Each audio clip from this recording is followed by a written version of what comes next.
Andrew and I had met at Gettysburg, well, the reenactment of the battle here in fair Connecticut. He was assigned to be a nameless Confederate soldier, instructed to shout, "May God condemn this war of northern aggression," then fall dead in the first cannon barrage. I was Colonel Buford, quiet hero of Gettysburg's first day, and my dad was General Meade.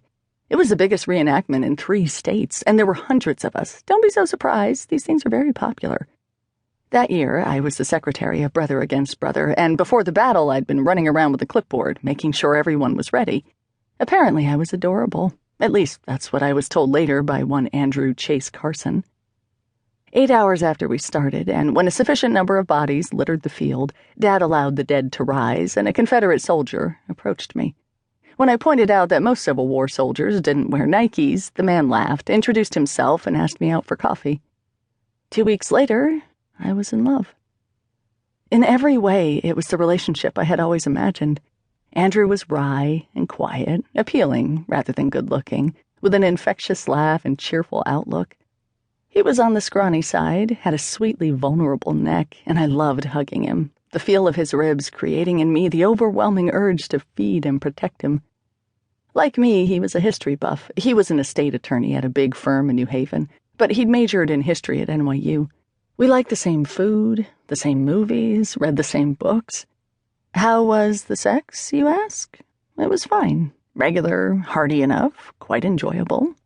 Andrew and I found each other attractive, had mutual interests and excellent conversations. We laughed, we listened to the other's tales about work and family. We were really, really happy. I thought so anyway. If there was a hesitation on Andrew's part, I only noticed it in hindsight. If certain things were said with the smallest edge of uncertainty, I didn't see it. Not until later. Natalie was at Stanford during the time of Andrew, having finished up at Georgetown the year before. Since her near-death experience, she'd become only more precious to me, and my little sister continued to delight our family with her academic achievements. My own intellect was on the vague side, not counting American history. I was good at Trivial Pursuit and able to hold my own at cocktail parties, that sort of thing. Margaret, on the other hand, was razor-sharp, scary, intelligent. She'd graduated second from Harvard Law and headed up the criminal defense department at the firm where my dad was a partner, making him prouder than he could say. Nat was a blend, softly brilliant, quietly gifted.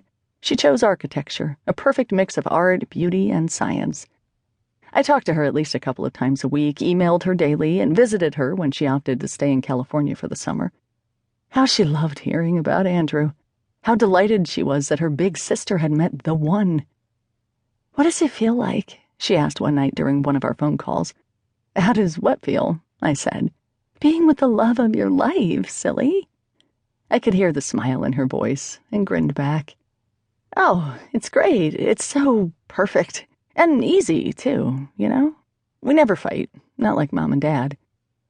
Being different from my parents was a clear sign that Andrew and I were on the right track. Nat laughed. "Easy, huh? But passionate, too, right? Does your heart beat faster when he comes into the room? Do you blush when you hear his voice on the phone? Does your skin tingle when he touches you?" I paused. Sure. Did I feel those things? Sure I did. Of course I did. Or I had. Those dizzying new feelings, having matured to something more, well, comfortable. 7 months into the relationship, I moved into Andrew's apartment in West Hartford. 3 weeks later, we were watching Oz on HBO. Okay, not the most romantic show, but still, we were cuddled together on the couch, and that was nice. Andrew turned to me and said, "I think we should probably get married, don't you?" He bought me a lovely ring. We told our families and chose Valentine's Day, 6 months away, as our wedding day. My parents were pleased. Andrew seemed so solid and reliable, so trustworthy. He was a corporate lawyer, very steady work, very well paid, which put to ease my father's worries that my teacher's salary would render me eventually homeless. Andrew, an only child, was doted on by his parents, and while they weren't quite as ecstatic as my parents, they were friendly enough. Margaret and he talked law. Stuart seemed to enjoy his company. Even Meme liked him as much as she liked any human. Only Natalie hadn't met him, stranded out there at Stanford as she was. She spoke to Andrew on the phone when I